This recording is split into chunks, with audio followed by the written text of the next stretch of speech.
What's up, SGDI family? My name is Youssouph and Jai. And I'm Shama Shazam. And we're the hosts of SGDI Talks. Oh man, today we got an amazing topic on hand. Yes, sir. With our good brother, Izzy. Y'all probably recognize him from season 1, but we decided to bring him back on here today. Another one. And we got an important topic on hand, but like we always do, we're going to let him introduce himself first, and then we're going to dive right in. What's good, everybody? My name is Isaiah Gaymon. I am a father, a husband, an entrepreneur, a photographer, and the founder of a wellness organization called Good Guys and Greens. We'll talk more about that here, but that's just a little bit about who I am. So happy to be here, y'all. Hey, yes, sir, man. My boy Izzy. Yes, sir. Always man. a pleasure. Yes, Always, a pleasure. man. Yeah. Always. Well, like we said, man, we got an important topic on hand today. Izzy, we wanted to talk about fighting a silent battle, just from a mental health standpoint. So we know when you came on last time, we was talking about marriages. A lot of people was able to relate, but this is something that's common amongst the men. We deal with a lot of battles, and sometimes we might internalize it. So for you, I just wanted to know, first and foremost, have you ever had a silent battle that you had to face privately? And if so, could you mind sharing to us what it was and how you was able to get out of that hole? Yeah.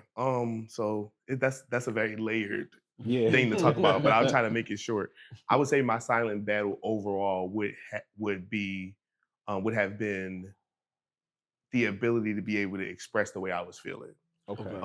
And I know that's very broad, but growing up in a single parent household, raised by my mom, having sisters, being the only man in the house, being expected to carry myself a certain way, I really didn't really always have the space to be able to express how I felt. Expressing how you felt, especially if it was in the sense of like crying or being upset, was seen as a female trait. So, and I was a very hypersensitive kid because I could feel a lot of things, and I always had that ability to kind of feel other people's energy in my own. And I was going through a very chaotic situation growing up. My family was dysfunctional, things like that.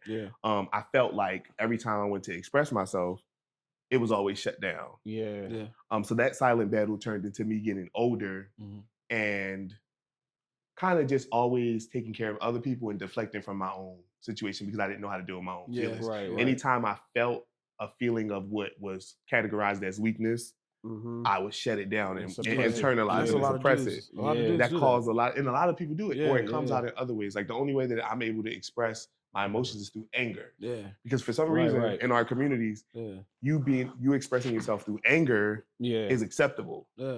It's not acceptable for you to cry. I'm telling you. Or for you to be like, yo, I feel like I'm depressed and I'm like 9 years old. Why do I feel like that? But I could never say that because anything I said was triggering to my mom who struggled with anxiety and depression herself. So sometimes dealing with issues or dealing with generational things or talking about being touched by somebody that didn't have any business touching you, they automatically go, don't say that. No, they did it. Because, and then you get older and you're like, well, she told me don't say anything, so I'm not supposed to speak about it. They just taught you how to do things that you shouldn't be doing. You got to suppress it and just be quiet about it. So I carried that with me for a long time. So that would be the silent battle that I would say and that was the hardest. It's crazy because like once you said that, like, you know, growing up in a house full of girls, like I could automatically relate, you know, because like I'm the firstborn boy in my family. And like my cousin Benny wasn't born until like years after. So like growing up with, you know, just all aunts and all cousins that are girls and like, yo, many times going to the mall and I got to use the bathroom and guess what? Now I got to go to the girls' bathroom. Everybody else is like, this is so weird. You feel me? So like, I definitely understand just like, you know, being a young boy, just not being able to be yourself.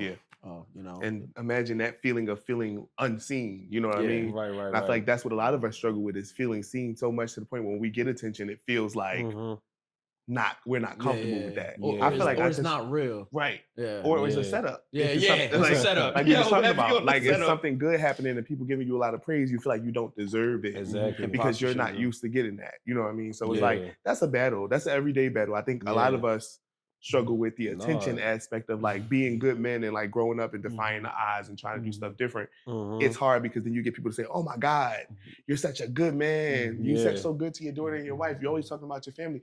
And I'll be like, I'm just getting into you know what I'm saying? Like I'm just getting into that point where like I'm getting that emotional shelving to be able to deal with compliments. Like process it correctly. It's still uncomfortable for me. You know, like it's like, you know, it's weird.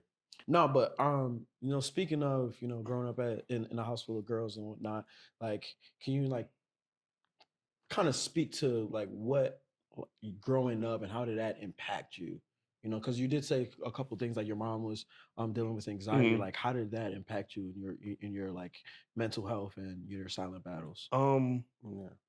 I would say I always felt the need to be a protector, especially I had a really close relationship with my mom. My mom passed away in 2009 when I was 18 years Yeah, old. sorry to So it was unexpected. Yeah. It was I felt very cheated, like in life, if that makes sense. Because I always told myself, no matter how depressed she was, I always knew that when the days she couldn't get out of bed, the days that sometimes she wouldn't, I talked about this at the safe space event, sometimes she wouldn't come home for 3 days. And I got a little sister that's 4 years younger than me that I was like taking care of, like 9 through 11, 12 years old, trying to protect her feelings. So like between trying to make my mom happy so that she can get out of that depression before I could know what depression and anxiety really was, but also trying to protect my sister from seeing things that I feel like she didn't have to see. You know what I mean? And trying to like, if my mom wasn't coming home, maybe day 2, my sister's like, "Where's mom?" And I'm like, "What do you want to watch on TV? Let's play with the dolls." Like, you know what I mean? Like, and you trying to divert think about attention. the burden of life that has on a child, like always feeling the need to shield other people while you have your own thoughts of what's going on. I'm a creative. I'm a visionary. I see things vividly. If I'm thinking about it, I will see it like I'm living in it. So I used to see scenarios and be like, "Yo, what if my mother is dead?" Like, you know what I'm saying? And like thinking about that, and then coming back out the bathroom and being to your sister like, this is what we about to do. You know what I'm saying? Only imagine you know what I mean? So for me, it was a protection thing more than anything else. It was always me taking care of women, always considering their feelings before my own, because it was all I knew how to do. While my dad wasn't a deadbeat dad, my dad is still in my life. My dad wasn't in the household. So my dad always he wasn't living with you guys either. No. Okay. My parents split when I was 7. They were on and off for a little while, but they definitely split when I was 7 years old. My mom, she spiraled more into depression. When that happened. And then they used to argue all the time. Every time they talked on the phone, they would argue. I had every material thing you can name because my dad always worked. So whenever I needed sneakers, all that stuff, I was laced. I had everything. Remember S-Dots? Remember S-Dots in the state prop jacket? I had all that. Everything. You know what I'm saying? The long jersey, the Rocawear headband with the velour. But then it just like goes to show you, like as a kid, we see these material things and we think about those being, the cornerstone of our childhood, not knowing that like all of these just simple things as far as like, being in a 2-parent household or being, cared for emotionally. Like these are things that we've been carrying through our lives though. Because then like, when's the last time you were S-Dots? Right. When's the last time you were in state property, right? Like that's not something that, is gonna help you in later on in life, which is just which a lot of people can attest to. It seems like a lot of our generation, we're starting to realize, the mental health buzzwords, anxiety, depression, all of these things that were non-existent. Because I can only imagine you like seeing your mom depressed and you just like, oh, mommy's just sick. Like she just got to get better. She just needs some medicine. Home and you just put your bootstraps on and you strap them up and do what you got to do. You know what I mean? That's what it was. It was like survival. And I feel like that's what we carry a lot. A lot of times when we think we handling business, when we going out and doing 50 million things, being in everybody, helping everybody else, feeling like you moving and doing all this stuff, a lot of it is a survival tactic. And it's an escape too. We'll talk about that a little later, but I think that it wasn't until I experienced real anxiety that I had to slow myself down. Wow. You know what I mean? And that's when it was like, okay, this is dangerous. You think you're okay. But now you're having random fits of crying and feeling sad and empty and you don't know why. You can only lie to yourself but so long. Right. And you can only suppress all of that trauma and all that stuff for so long before it starts coming back up. It's gonna blow up. Wow. And even go ahead, Youssouph. To the point I'm thinking that you said you was 18 when your mom passed away, I believe, right? And I can only imagine at 18, I believe that's the time we probably getting out of high school, getting ready to embark in college. So for you to be at that age, how were you even able to muster up the confidence to know, life goes on? Because in your case, you definitely end up going to college. So you had to go at that path. How was you able to go through that while also grieving the loss of your mom, while also knowing you got to leave perhaps your sister behind, who you was just caring for. So talk to us about how you was able to navigate through that space. For me, I think the good thing about it is that it was the first thing I could say that I grieved right away. Okay. And I'm not saying rush your grief process, because I feel like my little sister, she still grieves it. Like, you know what I mean? Yeah. She's a little younger. Yeah. For me, I grieved it right away. Okay. But I also felt a sense of peace because of the exchange I had with my mother the day before the situation happened unexpectedly. I felt like, when I look back on it, it felt like this was her time. Like, you know what I mean? Unfortunately, but it was. I think for me, she was always my inspiration because she was always my biggest fan. Yeah. When I was the most shy and cocoon as a kid, I used to sing, and I didn't think nobody heard me. And when she did hair and her clients came over, she would be like, "Sing that song you were singing this morning," and she would like force me to do it. But like all of that was like her always seeing in me what I didn't see in myself. She was the first person to push me. You know what I mean, into what she's always seen me being. Okay. So for me, it was like, she passed away in November of 2009. That was the beginning of my senior year of high school. So you was so it just propelled me to like, all right, I got to get through this for myself. That was the first time I was like, I got to grieve for myself, worry about myself. I got to put my head down and get back in school and do the things that I know she would be proud of me doing. Yeah. You know what I mean? So for me, it was like I got to do this now. Yeah. And for me, it's a generational thing. My family didn't really go to college. Okay. You know what I mean? Anything like that. I was the first to do a lot. So while it was scary, it was a necessary step for me to break generational curses in my family. And I'm sure she's proud of you, man. Yeah, like, thank you. Even to this day, I could definitely see how she's, how you've been carrying yourself throughout these years. That she would be super proud of you. Thank you, brother. Even to the sense, like, not only you breaking the generational curses, but then also how you carry yourself in your family and all that. And it's something to say that you went right into your grieving process, because a lot of people don't even know what a grieving process is, right? But I'm pretty sure that's not the end of your silent battles. Right. Like, how would you, or for the people who are watching, because I mean, I know you personally, we know you personally, right? And we know you. It's one thing to know someone's put together, but then it's another thing to know what they went through to get to that point. Yes, sir. So, like, for people who are looking, like, how did you kind of go through that? Like, what are the certain steps that you went through to kind of build yourself into the man that you are today? 3, 2, 1, therapy. I'm looking right here at you, young man that's watching this, whoever you are. You got me. I'm not saying that it happened at 18. It happened at 31. I'm 32. Just so y'all know so recent. what I'm saying. Not even 31, really 32 more so. But I'll be 33 in September. So last year I started going to therapy after dealing with being like harassed at my job and dealing with some drama.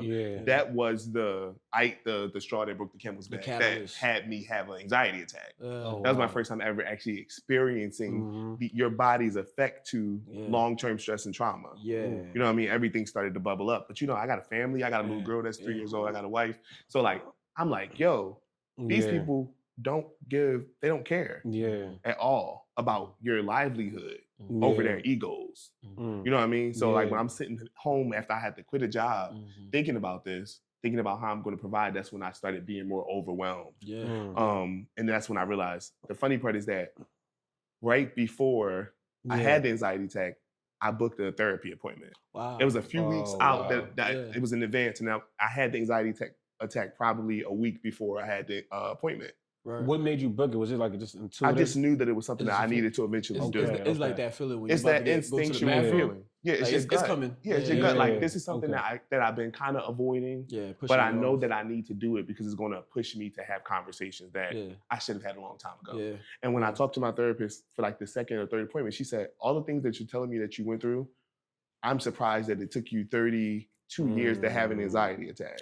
Wow. But I say that that's literally by the grace of God because I was in a space where I felt safe. By my family. I had a wife that was here to support me. I got a daughter who doesn't even know that she's inspiring me to be better. You know what I mean? So it's different than if it was 9, 10 years ago and I didn't feel like I didn't have anybody. What would I have? How would my body have really reacted if I felt like I was alone? You know what I mean? So that was the first time that I was like, the therapy was the was the catalyst for change for me. Yeah. It taught me how to slow down. Mhm. And I got a holistic therapist. I'm not really a medicine guy. So when I first had my anxiety attack, my doctor, the first thing she asked me was, do you want to get on anxiety medication? And I'm like, like, no. I just had the anxiety attack. I don't even know how my body, if I'm going to continue to have. So I rejected that medication. Okay. And just said I would start working on my diet, my exercise, and finding out how to be able to sit in silence and be okay with it. Yo, that's a huge thing right there that you just said. Yeah, being able to sit in silence. Yeah.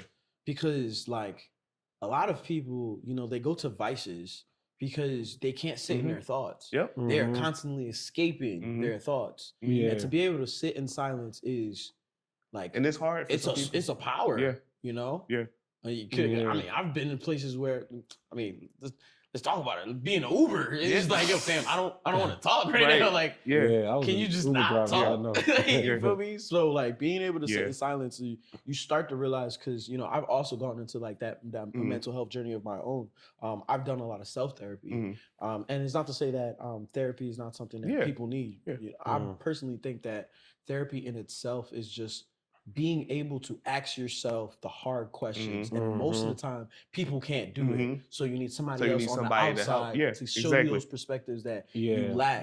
And you know, going into the mind castle and going through all the different things that needing to get fixed. Oh my goodness, you start to realize that you are a constant project. We are constantly and I think evolving. that's super powerful. I think that when we learn that dealing with your trauma is not escaping it, like doing things to escape it and you come back to it. It's about tackling it. Yeah.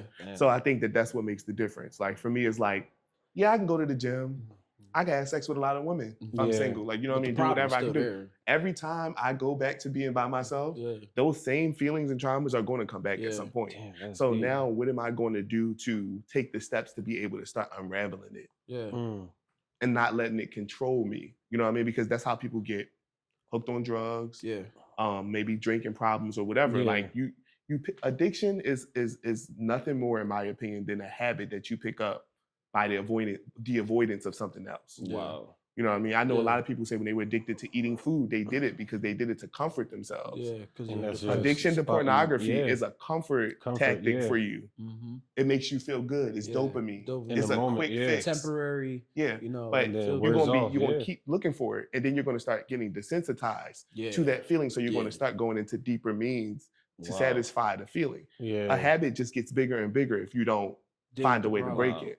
So I didn't want to keep escaping myself through pornography, through looking at images of women, or drinking, or the drug of being a socialite. You know what I'm saying? The drug, I was popular in college and nobody knew that I was feeling depressed. I was homecoming king. I was at every organization event. Like, you know what I'm saying? Last part. You know what I'm saying? So it's like, you know everybody and you everywhere and you're everything for everybody. But when you get home, you don't have anything. You don't know how to pour into yourself or give yourself back what you gave out when you was out. So for me, it was, I don't no longer want to do that. I want to be fulfilled even when I'm by myself. And this is probably the most fulfilled I felt standing on my own as an individual. So you brought up addiction, and I like how y'all segue back and forth. It just made me think about social media now. Because obviously I can see now this is becoming more of a vast conversation than it was, let's say, even 10 years ago. Whether the term mental health is being coined loosely or not, there is a conversation of people talking about it. So I want to just see from y'all perspective, both of y'all can chime in. Do you think it's given a connotation of a negative standpoint or positive when it comes to mental health? Do you think it's like misleading, or can you see the benefits of social media and people talking about it and pushing this conversation forward? Like, where do y'all land with that? Because that's my thing. I want to just see, like, because a lot of people watching. Good question. I'll take. I feel like social media in itself, is a tool. And now, when you start to talk about, is it a good thing or is it a bad thing, or where it's leaning, it's leaning towards kind of like what the person and how they use it. You know, because like the biggest issue that we have, one of the biggest issues we have in America, gun control. Right? Yeah. Guns can be used for defense, and they could be used for diabolical things. Yeah. Right. But it all depends on the person who's holding Who's it. holding it? Yeah. And so I think that social media is something that is beneficial if it's used in a beneficial way. However, it might even be created beneficially and put out there, but however how it's received is important too. Yeah. Because if the people that are receiving it aren't in a space of healed or in the process of healing, some of the jargon, some of the concepts can be half, deciphered and then weaponized, which we are starting to see a lot of. Right? Like how many times you heard the word gaslighting? Yeah. You know what I mean? Like, and some people don't even know what it means. They don't even know what it means. It's like, you're gaslighting me. No. Or was this a narcissist? They say that about everybody. Right? So like, it's a lot of times it's starting to be weaponized, and I think that don't half, do half measures with your healing. Yeah. Like you need to go through the full thing.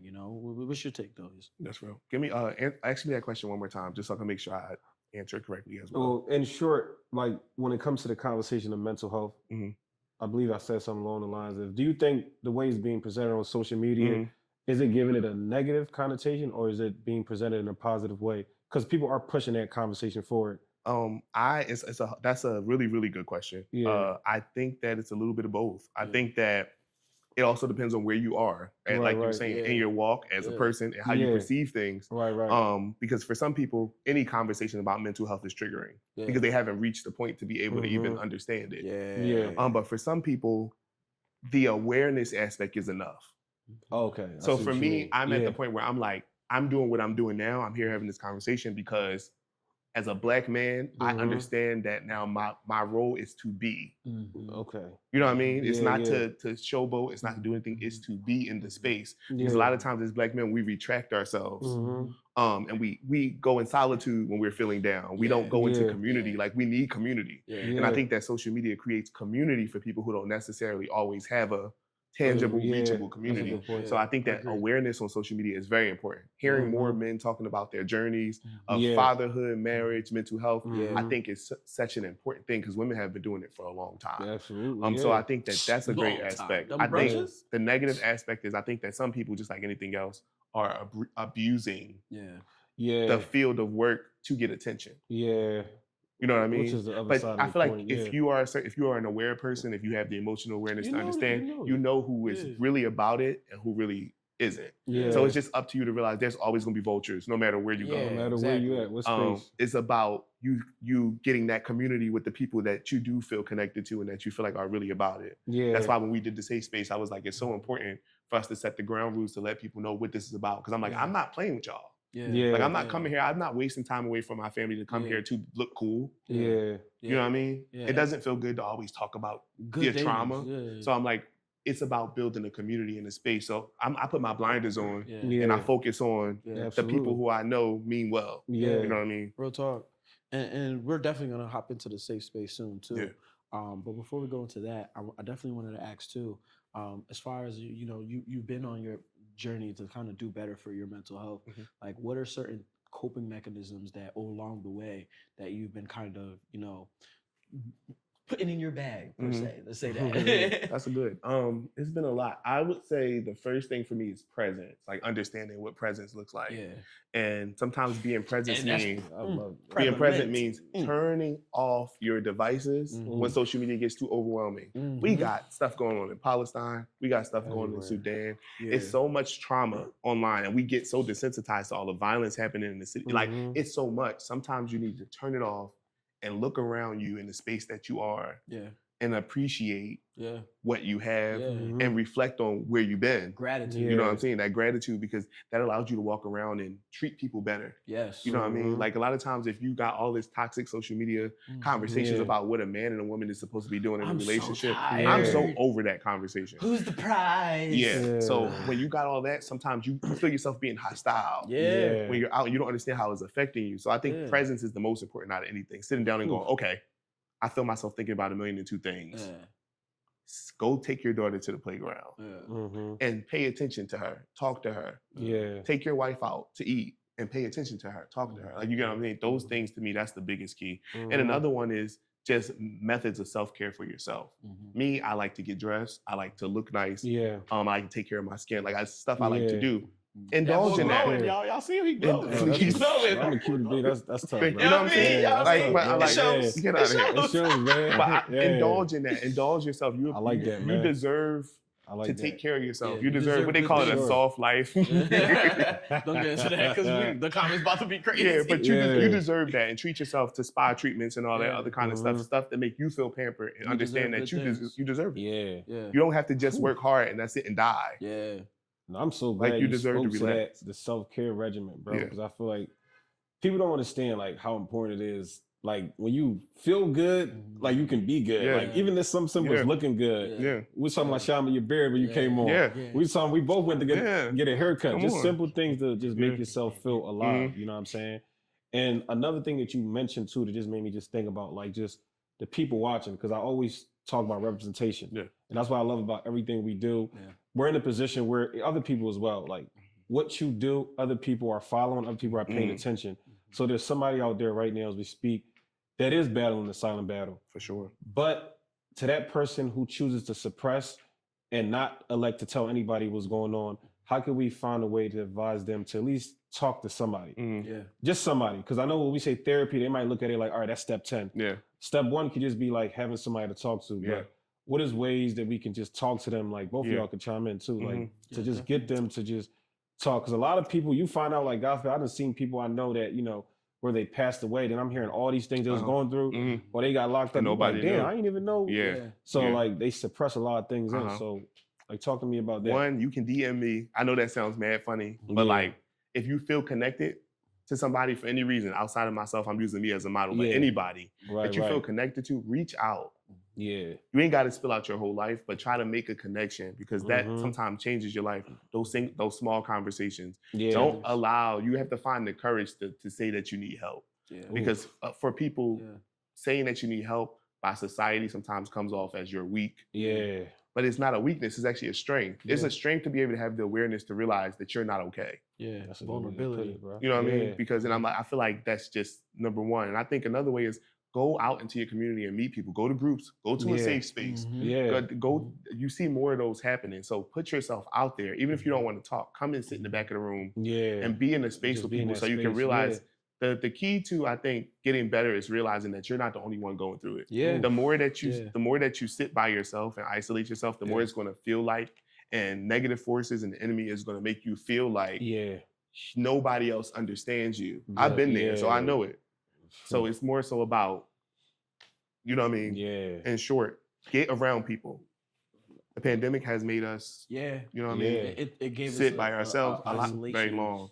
type of bad habit. Yeah. And I think it was something that about the pandemic that, you know, which I'm happy that I went through like my mental health journey before it. Yeah. Like I was already I started in to a it little bit. Yeah. before the pandemic. And then I realized, I'm like looking at other people just like losing their minds. And I'm like, wow, I know exactly what they're going through. And I remember during that time for my team, I remember I was telling them like, yo, be careful what you get into in these next couple. And this is when like early on, when we didn't know it was gonna be how bad it was going, right? Be careful in these next couple months of what you do, because if you once you do it often, or if you do it for 3 months, it's now a habit. And if you pick up those bad habits, like who knows how you're gonna be able to break them when things finally open up. And I do see like there's a lot of people who that pandemic definitely has caused a lot of detrimental things, but then also, which I don't like to say this, but pandemic also shone a light on people that weren't practicing good mental health. I agree. And now I do believe that if you went through the pandemic and you are still ignoring your mental health, you are irresponsible. You are completely irresponsible, because not only did the pandemic shone a light on mental health, but it also shone a light on our jobs and how much these corporations don't care about us. So you're breaking your back for a corporation that really truly doesn't care about you. So like prioritizing your mental health is highly, highly recommended.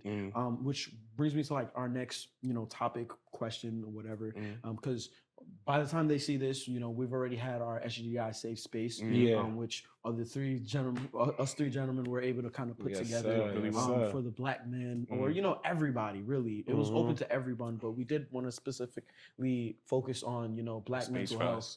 And it was a vibe. I wasn't able to be there because I actually, ironically, was on my own mental health trip. And we respected that. Which was crazy. We respected that. My boy. Yes, sir. And this is something like, me and you often talk about, like, we've been, you know, on our dynasties, we've been working hard on them, you know, but we've been starting to see ourselves get overwhelmed, and we started to, you know, take the necessary steps to better ourselves in our mental health, and taking vacations is one of them. Yeah, man. But going back to the safe space, you know, I was able to recap with you guys. I was able to see some of the pictures and videos, but I definitely wanted to touch base on, you know, what happened during that safe space. But to kind of more pinpoint what I'm trying to say is, what would you say is the greatest takeaway from that safe space for the both of you guys? Because we're gonna hear from you too.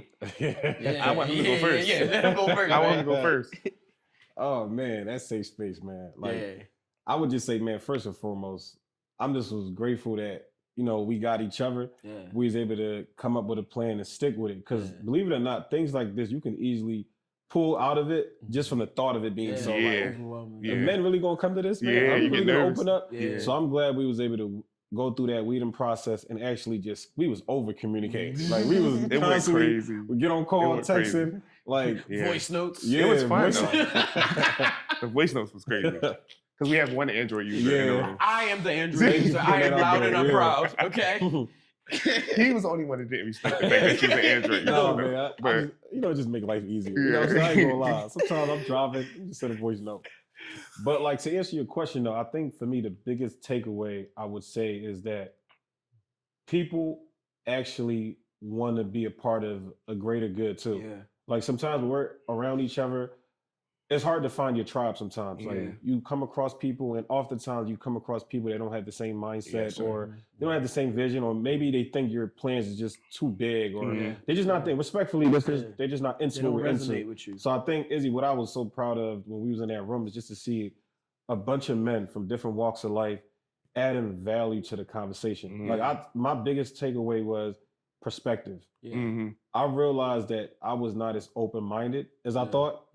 We talked about that for like an hour. I didn't realize how much I didn't know. You know, you don't know how much you know until you realize how much you don't know. So me just leaving that room, I was like, yo, this was one of the most refreshing things, because I've seen us, like, for example, Izzy presented some questions to us. I seen 5 people answered, and I agree with all 5 of them. I don't know how that makes sense, but like, because they took it in so many different angles, it's not just black and white no more. It's not just right or wrong. It's just perspectives. And I think that was my biggest thing, was like, I left there just thinking like, yo, life is really about perspectives. And until you surround yourself with different people and different minds, and open up yourself to go to different spaces, you won't be able to experience that. So for me, I'm just grateful that we was able to cultivate that. And I'm looking forward to the next one. What you think? Good. That's a good point. That was a good I have so many things to say about it, so I'm gonna try to keep it as short as possible. The first thing I would say, I was very, very happy for me, because they pushed me into this. They talked to me, and I'm thinking I'm going, like, you know, assist them. And they tell me, no, it's like, we helping you, but you leading it. It's yours. I'm like, oh, all right, the pressure is on. But it was my first time moderating a conversation and getting men to talk, and it went really well. So I was proud of that. But on a more important level for me, it was the follow-up questions that the men asked each other. I think that was when I realized that, oh, this joint really about to go crazy. Like, I'm like, all right, I'm talking a little bit, that's fine. But then when somebody else said something and somebody else gave them advice from the room, and somebody else asked them a follow-up question, like, you talked about your life and such and such and such. How did that make you feel? I said, we got people really listening. And I think that for me, that put the cap on it for me. It was like, people are interested in other people's lives and giving them advice and perspective from their point of view. So for me, I think that that's what made it like the most powerful to me. And of course, like, most of this is like stuff we already talked about. Don't get me wrong. We talked about, like I said, we over communicated off camera, but, you know, just to what you just said too, and kind of circle back to the social media question we had earlier, whereas though, like, being in that room, or even just me hearing about it, giving me goosebumps right now as we speak, right? Because I'm very big on self-development, and the social media right now has a lot of the surface level, right? But being in that room, like, the gentlemen are participating and it's getting deeper. Like the question is getting deeper. And when it gets deeper, like you're going into a space where growth cultivates. Like that's where you cultivate growth. And also that's where you cement that change needs to happen. Yeah. Because it's very easy for us to watch a video, watch a reel, you know, even if we favorite it, or how many times you going back in your favorites? Yeah. You know, like how many times you gonna very rarely. How is that gonna really sit with you? Yeah. But you know, being in a room of other people who are also going through it is always going to like, oh, I'm not alone. Yeah. And I think that was so powerful to like hear. It was real. Definitely, and of course, can I add to that? Because then you get hyped up. Other thing was, and Zay, he had been calling me, and I've been talking to him a little more, right? Zay, man. He talked to me, and he said something to me yesterday. He said, what was so powerful about it is that we walked in, and I could look around the room, and I could look at every man and kind of see that everybody was feeling tired, and overwhelmed and heavy. Yeah. And he was like, and by the end of it, people felt energized, rejuvenated. We was hugging each other, like it was everybody, like we knew each other for years. You know what I'm saying? I saw the group pick at the end. I was like, oh, them boys was good. You watch people go from having a shield up to coming in and like walking in and just opening up their hands. Because a lot of times all the tension in your body, you holding it in. You watch people just look like they released something. And I'm like, just by having a conversation. Yeah. It did That's crazy. So. And it's funny, when I came in here today, me and Maurice, shout out to Maurice, man. Who came and showed up. Yes, sir. He was talking about it. He just like, when he see the picture, he just be like, yo, I can't believe this happened. And I'm like, the same thing, man. But man, I'm not gonna lie, this was a great conversation. And knowing us, we could go for hours. Man. We really can. But you know we crazy? I want to add a plot twist to this end up. So to end this off real quick. So the way we're going to end this is, I want us to give advice, but by starting off by saying, "Dear Black men." Okay. And after we do that, y'all just take it from there. So I want to. That's how we going. That's how we going to close it out. Like we all gotta go on that one. Got you. You want to start us off? Go ahead, Sha. All right. Wow. Okay, that was really good. Yeah. All right. So. Dear Black man, you are important. Absolutely. It's okay to make mistakes because your mistakes don't define who you are. They just help you become who you are. I love that. Wow. That was crazy, bro. I'm not gonna lie. Yo, I'm speaking to myself, man. I'm speaking to myself. Okay, to sum it up, because I got a lot to say. All right. Dear Black man, you are capable of being loved and giving love. You can do both. They can both simultaneously exist, and you don't have to come being perfect. You can come anywhere as you are. That's it. You're going to. I'm going. Like, you know. Oh, he always trying to. Go ahead. All right, so I'm gonna go and then I'm gonna just close out. All right. Well, first of all, thank y'all for that. That was crazy, man. So my camera's right there. All right, I can't give advice and I'm smiling like this. I mean, you can. It depends on what you're gonna say. All right, let me get my water. Yeah, he be doing this and don't be thinking it's gonna come back around. Oh man, yeah, he do that. All right, dear Black men, it's okay not to be okay. It's okay to be there for everybody else, but just don't abandon yourself. It's okay to pour into other people, but not at the expense of emptying your own cup. Yeah. There's nothing worse than being everybody's go-to, but having nobody to go to. Yeah. You're seen, you're loved, you're heard, and you're highly favored. We love you, we appreciate you, and you matter. You are one of the reasons this world is a better place. And don't you ever forget that. Thank you guys so much for tuning in. Make sure to like, share, subscribe, and we'll see y'all next time. Oh yeah, I felt that one. I felt that one. I closed my eyes. I was like, all right, hold up. Damn, is it? Yes, sir. Had to clean it up. You feel me? My boy. Damn. Thank you for tuning in to SGDI Talks. We appreciate your continued support. And if any of the conversations really resonate within you, make sure you subscribe. Aside from subscribing, make sure you share this content with anyone you think will benefit from it. Again, we appreciate your continued support, and let's continue the conversation.